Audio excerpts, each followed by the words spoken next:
Hello friends, welcome back to my YouTube channel Delhi को vlog. कैसे हो आप लोग? उम्मीद है सब अच्छे होंगे, सब बढ़िया होंगे और जो अपनी तैयारी है वो अच्छे से कर रहे होंगे। आप लोगों को पता है कि 14 नवंबर से आपका एग्ज़ाम है, लेकिन ये अलग अलग शिफ्ट में होगा, अलग अलग डे होगा। तो आपका दिसंबर में भी एग्ज़ाम जा सकता है, नवंबर में भी। तो इस बात के ऊपर पैनिक होने की ज़रूरत है नहीं, घबराने की ज़रूरत है नहीं। ठीक है। तो आज मैं सभी बातों को लेकर आपसे डिस्कशन करूंगा।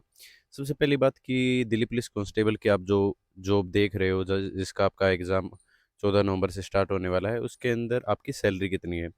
उसके अंदर अप्रोक्स अगर आप अभी ज्वाइन करते हो, इस टाइम पे ज्वाइन करते हो, तो आपकी 43,000 के आसपास आपकी जो सैलरी है वो आपके अकाउंट में मिलेगी। ठीक है। ग्रोस सैलरी वो ज़्यादा हो जाती है, 47,000 के आसपास हो जाती है। लेकिन जो आपकी अकाउंट के अंदर सैलरी आएगी वो 43,000 के आसपास आएगी। और जो ट्रेनिंग के अंदर जो सैलरी मिलेगी वो आपकी 35 के आसपास आपकी ट्रेनिंग के अंदर सैलरी मिलने वाली है। तो जो प्रोफाइल अच्छी है, सैलरी भी अच्छी है। दूसरी बात हम बात करते हैं कि आप लोगों को क्या क्या करना है अब जो जीके है वो आप प्रीवियस ईयर लगा लो, जितने भी आपकी प्रीवियस ईयर किरण के जो प्रीवियस ईयर है सिर्फ वही लगाते रहो और बाकी कुछ पढ़ने की जरूरत है नहीं। दूसरा, करंट अफेयर आप उत्कर्ष क्लासेज है वो देखते रहो। ठीक है। या फिर आपके जो नोट्स हैं मंथली हैं। ठीक है। होप आप सभी ने मंथली जो करंट अफेयर है वो उसके नोट्स बना लिए होंगे और उसकी आप प्रिपरेशन है वो कर सकते हो। आप मंथली उसको चीज़ को रिवाइज करते रहो। तो प्रीवियस ईयर और आपकी करंट अफेयर इसको साथ साथ लेके चलो। तीसरी, आपका कंप्यूटर कंप्यूटर आप टीसीएस के एक प्रीवियस बेस किरण पब्लिकेशन की है, एक पतली सी बुक है, वहाँ से आप लोग प्रीवियस ईयर है वो लगा सकते हो। मैथ के लिए आप लोग राहुल देसवाल सर हैं वो अच्छा पढ़ाते हैं, या किसी से भी ऐसे टीचर से जो अभी शॉर्ट ट्रिक में जो क्वेश्चंस करवा देता हो। ठीक है। उसके आप इजीली देख सकते हो, वरना आप लोगों ने जो भी नोट्स बना रखे उसके फार्मूले वगैरह वो चीज़ आप लोग रिवाइज करना स्टार्ट कर दो। ठीक है। और रीजनिंग ज़्यादा आप जो भी 3-4 चैप्टर हैं उनके फार्मूले बेस हैं, जो भी फार्मूला है, ठीक है, उसको रिवाइज कर लो, उसको एक कॉपी के अंदर नोट डाउन कर लो। ठीक है। दूसरी बात, मॉक टेस्ट है वो लगाना स्टार्ट कर दो आप लोग। मॉक टेस्ट से क्या फ़ायदा होगा कि आपकी जो वीकनेस है वो उसका आप लोगों को पता चलेगा और फिर ये पता हो जाएगा कि किस चीज़ के अंदर आपको ध्यान देना है अभी आगे के लिए। ठीक है।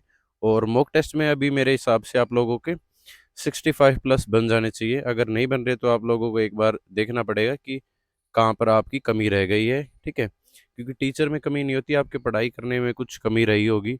ठीक है, जिसकी वजह से आपका इतना स्कोर नहीं बन पा रहा। तो कम से कम आप लोगों का, अगर आप लड़के हो, ठीक है, बॉयज़ के लिए स्पेशली 70 के आसपास आपकी जो मॉक स्कोर है वो जाना चाहिए। और लड़कियों के लिए मैं ये बता देता हूँ कि आपका 60 के आसपास जरूर है वो मॉक का जो स्कोर है वो जाना चाहिए। ठीक है। और बहुत सारे डाउट्स और क्वेरीज थे कि सर घबराहट होती है या हम अटेम्प्ट नहीं कर पाते। ठीक है। या ज़्यादा हावर्स नहीं पढ़ पाते। ठीक है। या फिर जैसे जैसे एग्ज़ाम पास आ रहा वो आपका जो हावर है पढ़ाई का, जो टाइमिंग है वो कम होता जाएगा। वो सभी के साथ होता है ऐसा। ठीक है। ऐसा क्यों होता है? क्योंकि हमें जो एग्ज़ाम डेट है वो माइंड में चलती रहती है कि 14 नवंबर है, 14 नवंबर है। ठीक है। तो उस डेट को ना देखते हुए सिर्फ आप अपनी कमियों के ऊपर विचार करें। ठीक है। उसको दूर करने की कोशिश करें और जितना उसके सेल्फ स्टडी पे ज़्यादा फोकस करें, उस पर ज़्यादा ध्यान दें। ठीक है। बाकी जो मैराथन क्लासेस वगैरह है वो ज़्यादा लगाने की ज़रूरत है नहीं आप लोगों को। ठीक है। क्योंकि मैराथन से इतना ज़्यादा फ़ायदा आप लोगों को नहीं होगा। आप इससे अच्छा है कि आप किसी बुक को ऑफलाइन या फिर आपने जो नोट्स तैयार कर रखे हैं उसको आप लोग टाइम टू टाइम रिवाइज करते रहो। ठीक है। उसके बाद है कि फिजिकल अभी से स्टार्ट करें या नहीं करें, क्योंकि आपका एग्ज़ाम के बाद, रिटर्न एग्जामिनेशन के बाद 2 से 3 महीने बाद ही जस्ट आपका जो फिजिकल है उसके लिए आप लोग बुला लिए जाओगे। और जो कट ऑफ है वो बिल्कुल कम जाती है, लो जाती है फिजिकल के लिए। ठीक है। फिजिकल मेजरमेंट का आप लोगों को पता है कि 1600 जो मीटर है वो आपकी 6 मिनट के अंदर है। और लॉन्ग जंप, हाई जंप आप लोगों को आइडिया है कि कितना कितना है। ठीक है। तो उसके लिए अभी से प्रिपेयर हो जाओ आप लोग। और जिसका भी फिजिकल वीक है या जिसका ज़्यादा वेट है, लड़कियों का अगर अंडर वेट है तो वो थोड़ा वेट गेन कर ले, और लड़के का अगर ज़्यादा वेट है तो वो वेट थोड़ा कम कर ले, क्योंकि उससे फिर लॉन्ग जंप और हाई जंप में प्रॉब्लम होगी। और आपसे फिजिकल नहीं होगा तो रिटन एग्जामिनेशन को कोई भी मायने नहीं है। और लगभग जिसका भी जो भी तैयारी कर रहा है, अच्छे से जो भी पढ़ाई कर रहा है, उन सभी का फिजिकल एग्जामिनेशन आना, ठीक है, आएगा वो 100% आएगा, उसका आना तय है। और अगर वो आप क्वालिफाई कर देते हो फिर आपका जो लास्ट में सीधे फाइनल मेरिट लिस्ट लगेगी, नॉर्मलाइजेशन स्कोर रहेगा। और नॉर्मलाइजेशन स्कोर आपके बहुत सारे फैक्टर्स हैं, उनके ऊपर डिपेंड करता है, जैसे एवरेज स्कोर उस शिफ्ट में क्या बन रहा है, या फिर आपने कितने गुड अटेम्प्ट किए हैं उसके ऊपर भी डिपेंड करता है।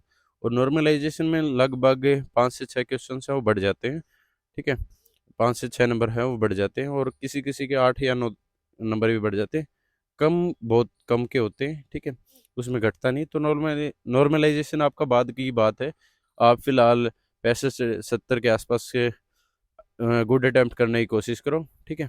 तो थैंक यू सो मच, ज़्यादा लंबी वीडियो नहीं करते हैं। और आप लोगों से एक रिक्वेस्ट है कि आप लोग चैनल को प्लीज़ शेयर कर दें, क्योंकि चैनल को आप शेयर नहीं करते हो। और अगर कोई भी क्वेरीज हो आप लोग कमेंट सेक्शन में जाके मेरे से आप डायरेक्टली जो जो चीज़ें आपको पूछनी है वो पूछ सकते हो, कोई भी क्वेरीज है, कोई भी डाउट है वो मेरे से पूछ सकते हो।